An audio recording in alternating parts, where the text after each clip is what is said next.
मेरा नाम अर्जुन है। एक पत्रकार हूं। मैं एक बार एक दूर दराज गांव की कहानी पर रिपोर्ट बनाने गया था। कहते हैं उस गांव में कुछ ऐसा है जो वहां ज्यादा देर तक किसी को टिकने नहीं देता। जब मैं गांव पहुंचा तो वहां एक अजीब सी खामोशी थी। कोई बच्चा खेलता नहीं दिखा, कोई जानवर भी नजर नहीं आया। गांव वाले थे, लेकिन सब मुझे अजनबी निगाहों से देख रहे थे। कोई मुझसे बात नहीं कर रहा था, जैसे मैं वहां नहीं, कोई और दुनिया से आया हूं। थोड़ी देर बाद एक बूढ़ा आदमी मिला। उसने कुछ नहीं कहा, बस कांपते हाथों से दूर एक पुराने घर की ओर इशारा किया। मैं बिना कुछ बोले उस दिशा में बढ़ गया। वो घर टूटा फूटा, जला हुआ सा दिख रहा था।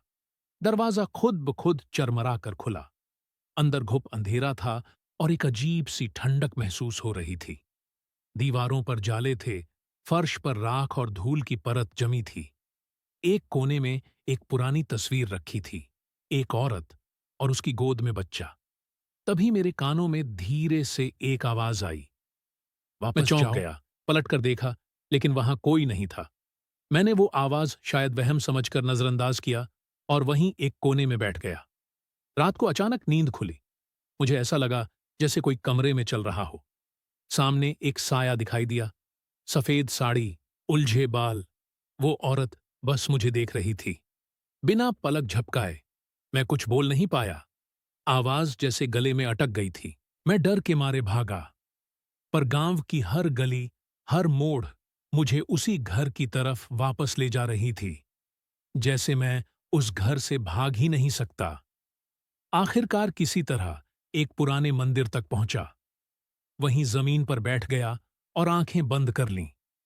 धीरे धीरे सब शांत हो गया। सुबह जब सूरज निकला तो गांव कुछ बदला हुआ सा लगा। लोग अब मुझे देखकर डर नहीं रहे थे। एक आदमी ने धीरे से मुझे बताया, उस पुराने घर में एक औरत अपने बच्चे के साथ रहती थी। गांव वालों ने उसे डायन समझकर जिंदा जला दिया था। बच्चा भी उसी आग में झुलस गया। कहते हैं उसकी आत्मा आज भी वहां है। हर बाहरी इंसान से कुछ कहना चाहती है, या शायद कुछ मांगना। मैंने उस गांव को छोड़ दिया, लेकिन वो आंखें आज भी याद हैं, जैसे वो मुझसे कुछ कहना चाहती थीं। शायद ये कहानी यहीं खत्म नहीं होती।